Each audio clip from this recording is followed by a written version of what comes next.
A questão número 1, ela fala de um processo muito importante feito pelos fungos que está relacionado com a produção de alguns alimentos, né? Então, essa questão número 1, ela vai falar um pouquinho sobre fermentação, né? Então, lembra disso, fermentação.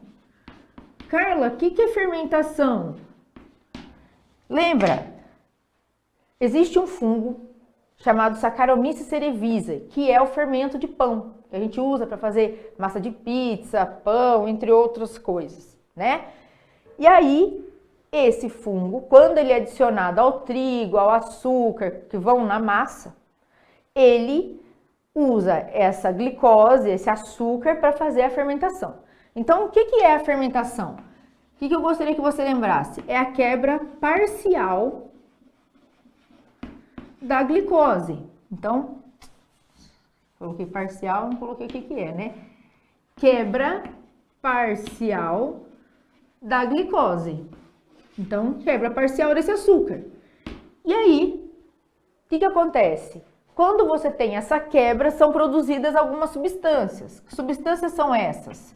Então, produz CO2 mais etanol. Só isso? Não, existem outros tipos de fermentação. Essa é a fermentação que a gente usa para fazer o pão. Essa fermentação é chamada de fermentação alcoólica, que é utilizada para fazer pães, bebidas alcoólicas, combustíveis, tá? Então, o que acontece? O CO2, ele é importante para fazer o quê? Fazer a massa crescer.